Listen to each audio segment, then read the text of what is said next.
We've gotten some conflicting reports on housing in the last couple of days. I'm Jill Schlesinger from CBS MoneyWatch. I'm joined by Jack Otter, also of CBS MoneyWatch.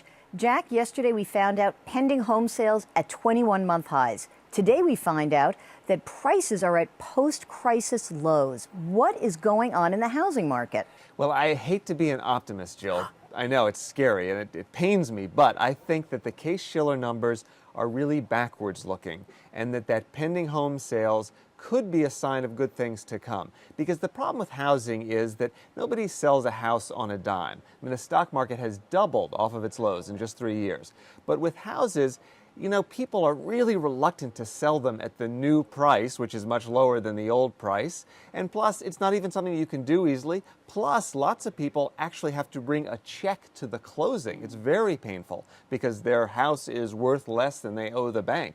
So for all these reasons, it's a slow bottoming process. And as you well know, whenever a bubble bursts, you don't just sort of go back to where things should be. You actually shoot below fair value. So that's kind of where we are right now. I think we're bouncing along that level. And as Warren Buffett says, we're making more households than we are selling houses. So I think we're going to see a slow, painful uptrend. And Warren Buffett did say that this is a really good time to buy a house. And maybe that's what's bringing some buyers out. We have seen activity pick up that is more forward looking.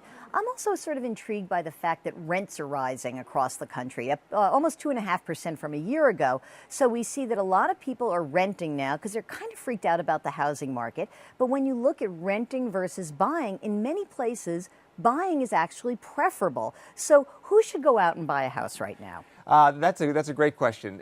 The American dream is that everybody needs a house. And I don't really buy into that. I think that for some people, either because their job is going to take them all around the country, or they're young and who knows, they might meet the love of their life who's across the country, or they decide, you know what, I got to get away from my parents, or there's so many reasons why they might want to move. So those people, don't worry about it. Rent and be happy.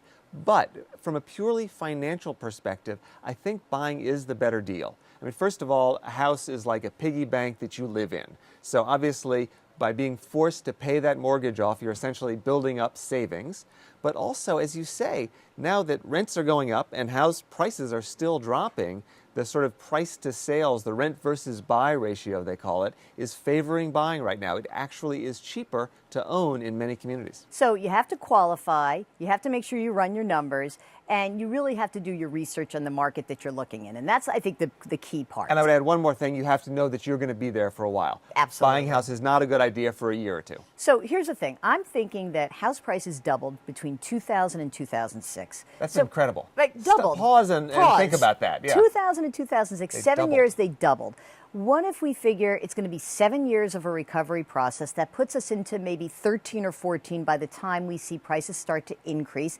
Then we get to a normal market, and then just a house is a nice place to live. It's not an investment. How's that? Exactly. That's what people should have realized a long time ago. So we'll keep watching the housing market. We'll keep watching prices for you. For more, stay tuned to CBS Money Watch. Thanks for watching.